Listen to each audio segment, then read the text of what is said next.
अस्सलाम वालेकुम फ्रेंड्स, कैसे हैं आप सब। उम्मीद करती हूँ आप सब बिल्कुल ठीक होंगे और बहुत दिन बाद मैं वीडियो डाल रही हूँ। कभी कभी आपने नोटिस किया है, दिन में हम अल्लाह को याद करना चाहते हैं, दुआ करना चाहते हैं, लेकिन दिन इतना शोर से भरा होता है ना। कभी घर का काम, कभी जॉब, कभी फैमिली, कभी फोन, और कभी अपने दिमाग में इतना कुछ चल रहा होता है कि अल्लाह से बात करने के लिए अल्फाज नहीं मिलते। लेकिन फिर रात आती है, सब सो जाते हैं, घर में खामोशी होती है, फोन साइड में पड़ा होता है और बस तुम और अल्लाह। और मुझे लगता है तहज्जुद की सबसे खूबसूरत बात शायद यही है, उस वक्त तुम अल्लाह के सामने किसी को इम्प्रेस करने के लिए नहीं खड़ी होती। कोई तुम्हें देख नहीं रहा होता, कोई तुम्हारी इबादत की तारीफ नहीं कर रहा होता, बस तुम होती हो और तुम्हारा रब होता है। कभी कभी हम अल्लाह से कहते हैं कि या अल्लाह मैं बहुत थक गई हूँ, या अल्लाह मैं समझ नहीं पा रही हूँ कि मेरे साथ क्या हो रहा है, क्यों हो रहा है, या अल्लाह मैं इतनी दुआ की, अब और कितना इंतजार करूँ।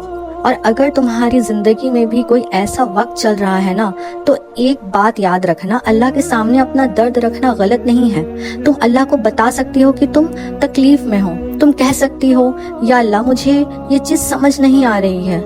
तुम रो सकती हो, तुम चुप रह सकती हो, कभी अल्फाज ना निकले, या अल्लाह फिर भी तुम्हारे दिल को जानता है, समझता है। हर अल्फाज तुम्हारी जुबान पे आने से पहले अल्लाह जान रहा होता है कि वो तुम्हारे दिल में क्या चल रहा है। और शायद इसीलिए तहज्जुद इतनी स्पेशल है, क्योंकि दिन में हम दुनिया के सामने स्ट्रांग बनने का दिखावा कर लेते हैं, लेकिन रात में अल्लाह के सामने ये एक्टिंग जरूरी नहीं होती। तुम बस अपनी असली हालत लेकर जा सकती हो। तहज्जुद कोई बहुत कॉम्प्लिकेटेड इबादत नहीं है। इशा के बाद से फजर के पहले तक रात की नफल इबादत का वक्त होता है, और रात के आखिरी हिस्से में उठकर इबादत करना बहुत फजीलत वाला वक्त है। और अगर तुम सोच रही हो मैं कैसे स्टार्ट करूं, तो बस छोटा सा स्टार्ट करो, 2 रकात से। बस तुम्हें पहले दिन से बहुत ज्यादा पढ़ने की जरूरत नहीं है, बस अलार्म लगा लो, फोन थोड़ा दूर रखो और दिल में नियत करके सो, या अल्लाह मुझे अपने लिए उठा देना। कभी कभी ऐसा भी होगा कि अलार्म बजेगा और तुम अलार्म बंद करके सो जाओगी, लेकिन कोई बात नहीं, अगली रात फिर ट्राई करना। खुद को ये मत बोलना कि मैं नहीं कर सकती, बस कहना मैं दोबारा कोशिश करूंगी। और जब कभी तुम उठ जाओ ना, तो वजू करो और जयनमाज बिछाओ और अल्लाह के सामने खड़ी हो जाओ। उस वक्त जल्दी मत करना, ये कोई रूटीन करने वाली चीज नहीं है कि बस तुम्हें कंप्लीट करना है। बस सोचो तुम उस रब के सामने खड़ी हो जो तुम्हारी हर वो बात जानता है जो तुमने दुनिया से छुपा रखी है, जो तुम्हारे वो आंसू जानता है जो तुम किसी से नहीं कहती या किसी को नहीं दिखाती, जो जानता है तुम किस इंसान को कितना मिस करती हो, जो जानता है तुम किस चीज के लिए अंदर ही अंदर रोज रोती हो, जो जानता है तुम किस चीज से डर रही हो। तो फिर उससे क्या छुपाना, बस कह देना या अल्लाह मैं आ गई। और तहज्जुद को सिर्फ अपनी प्रॉब्लम सॉल्व करने का जरिया मत समझना। सिर्फ ये नहीं या अल्लाह मुझे ये दे दो, या अल्लाह मेरी शादी करवा दो उससे, या अल्लाह मुझे जॉब दे दो, या अल्लाह मुझे ये दे दो, वो दे दो, मेरी प्रॉब्लम सॉल्व कर दो। ये सब दुआ करो, बिल्कुल करो, लेकिन कभी कभी तहज्जुद में सिर्फ अल्लाह का शुक्र भी करना सीखो। कहना या अल्लाह मुझे कुछ नहीं चाहिए, बस शुक्रिया, शुक्रिया कि आपने मुझे इतनी बार गिरने के बाद संभाला, या अल्लाह शुक्रिया कि तूने मुझे रुस्वा होने से बचाया, शुक्रिया कि लोगों ने मुझे छोड़ दिया लेकिन आपने मुझे नहीं छोड़ा।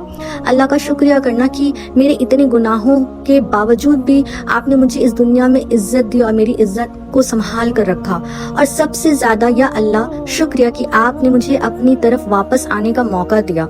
और अगर तुम किसी हार्ट ब्रेक से गुजरी हो, किसी ने तुम्हें छोड़ दिया, किसी रिलेशन का एंड हो गया हो, शादी टूट गई हो, किसी ने तुम्हारा भरोसा तोड़ दिया हो, और तुम रात को अकेली बैठी हो, तो प्लीज उस वक्त उस इंसान का प्रोफाइल चेक करने के बजाय अल्लाह के सामने बैठना, पुराने मैसेजेस मत पढ़ना, उनकी फोटोज मत देखना, बस वजू करो, 2 रकात पढ़ लो और अल्लाह से कहना या अल्लाह मैंने इस इंसान को बहुत चाहा था, लेकिन अब मैं चाहती हूँ मेरा दिल आपसे ज्यादा मोहब्बत करे।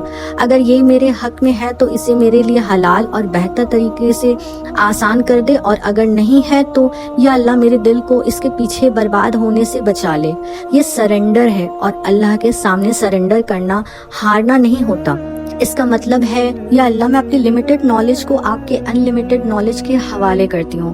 کبھی ہم اللہ سے کہتے ہیں یا اللہ میری پرابلم ختم کر دو، لیکن ضروری نہیں کہ اللہ ہمیشہ پرابلم کو ترنت ہی ختم کرے. کبھی اللہ پرابلم کے بیچ میں تمہیں اتنا صبر دے دیتا ہے کہ تم وہی پرابلم ہینڈل کرنا سیکھ جاتی ہو. سچویشن وہی ہوتی ہے لیکن تم بدل جاتی ہو. پہلے تم ہر ریجیکشن کے بعد ٹوٹ جاتی تھی اور اب تم کہتی ہو اللہ میرے لیے مجھ سے بہتر جانتا ہے. پہلے تم ہر چیز کو کنٹرول کرنا چاہتی تھی، اب تم کہتی ہو جو میرے حق میں ہے اللہ کرے گا. اور جانتے ہو یہ بھی تو میریکل ہے. ہر میریکل کا مطلب یہ نہیں کہ آسمان سے کچھ ایکسٹرا آرڈنری ہو جائے. کبھی میریکل یہ بھی ہوتا ہے کہ تمہارا دل اللہ کے فیصلے پر راضی ہو جائے، اور یہی سب سے بڑی بات ہے. اور ایک بہت ہی امپورٹنٹ بات، تہجد کو کسی انسان کو پانے کا وظیفہ مت سمجھنا. اللہ سے عبادت بارگین کی طرح مت پڑھنا کہ میں اتنی رکعت پڑھوں گی اور مجھے یہ چیز ملنی چاہیے. نہیں، تہجد اللہ کے لیے ہے، اللہ سے محبت کے لیے ہے، اللہ کے قریب ہونے کے لیے ہے. اور جب تم اللہ کے لیے اٹھو گی تو پھر اللہ جو دے گا اس میں بھی تم خیر دیکھ پاؤ گی. کبھی اللہ تمہاری دعاؤں کو جواب ہاں میں دیتا ہے، کبھی ابھی نہیں میں، اور کبھی نہ میں. کبھی کسی چیز کو تم سے دور کر کے تمہاری ہی حفاظت کر رہا ہوتا ہے، اور کبھی تمہاری دعا کا اجر دنیا کے بجائے آخرت کے لیے رکھ دیتا ہے. اس لیے اگر تم نے دعا کی اور ابھی تک جواب نہیں ملا تو یہ مت سوچنا کہ اللہ نے سنا ہی نہیں. اللہ کا ڈیلے اللہ کی ایبسنس نہیں ہوتی. اور اگر تم یہ ویڈیو آج رات میں دیکھ رہی ہو اور تمہارے گھر میں سب سو رہے ہیں تو یہ ویڈیو ختم ہونے کے بعد ایک کام ضرور کرنا. فون سائیڈ میں رکھ دینا، وضو کرنا، 2 رکعت پڑھنا اور اللہ کے سامنے بیٹھ کر بس بات کرنا. کوئی فینسی ورڈز کی ضرورت نہیں ہے. کہنا یا اللہ مجھے نہیں پتا میرے لیے کیا بہتر ہے، آپ جانتے ہیں. جو میرے حق میں بہتر ہے مجھے وہ عطا کر دے، جو میرے لیے نقصان ہے اسے مجھ سے دور کر دے. میرے دل کو اپنے فیصلے پر راضی کر دے، میرے گناہ معاف کر دے، میرے گھر والوں پر رحم فرما، اور جو لوگ پریشان ہیں ان کی مشکل آسان کر. اور یا اللہ مجھے اپنے سے کبھی بھی دور مت کرنا. یہ اللہ سے ضرور مانگنا. اور پتہ ہے تہجد کی سب سے خوبصورت ڈیفینیشن کیا ہو سکتی ہے؟ جب پوری دنیا سو رہی ہو اور تمہارا دل اللہ کو یاد کر رہا ہو. بس تمہیں پرفیکٹ ہونے کی ضرورت بھی نہیں ہے. اگر تم بہت گنہگار ہو پھر بھی اللہ کے پاس جاؤ. اگر تمہاری نماز میں کمی رہ گئی ہے پھر بھی اللہ کے پاس جاؤ. اگر تم بار بار گرتی ہو، غلطیاں کرتی ہو، پھر بھی دوبارہ اٹھو اور اللہ کے پاس جاؤ. اللہ کے پاس جانے کے لیے پہلے پرفیکٹ ہونا ضروری نہیں ہوتا، کیونکہ اللہ کبھی بھی جج نہیں کرتا تمہارے پاسٹ سے، تمہارے گناہوں سے. کبھی بھی اللہ کے پاس جانے سے ہی انسان بہتر ہونا سٹارٹ کرتا ہے. تو آج رات اگر تمہاری آنکھ کھل جائے الارم سے تو بس نیند خود ٹوٹ جائے گی. تو ایک بار یہ سوچنا شاید اللہ نے مجھے بلایا ہے. اٹھنا، وضو کرنا، نماز بچھانا اور بس کہنا یا اللہ میں آ گئی. پھر جو دل میں ہے کہہ دینا، جو آنسو ہے آنے دینا، جو درد ہے اللہ کے حوالے کر دینا، جو دعا ہے مانگ لینا، اور جو چیز سمجھ نہیں آ رہی ہے اس کو اللہ پہ ہی چھوڑ دینا. کیونکہ کبھی کبھی ہماری زندگی کو بدلنے کے لیے کسی بڑی چیز کی ضرورت نہیں ہوتی. بس رات کے سناٹے میں اللہ کے سامنے کی گئی ایک سچی دعا کافی ہوتی ہے. اللہ ہم سب کو تہجد کی توفیق دے، ہمارے دلوں کو اپنی محبت سے بھر دے، ہمارے گناہ معاف کرے، ہماری جائز دعائیں قبول فرمائے، اور سب سے بڑھ کر ہمیں اپنے قریب رکھے. آمین یا رب العالمین.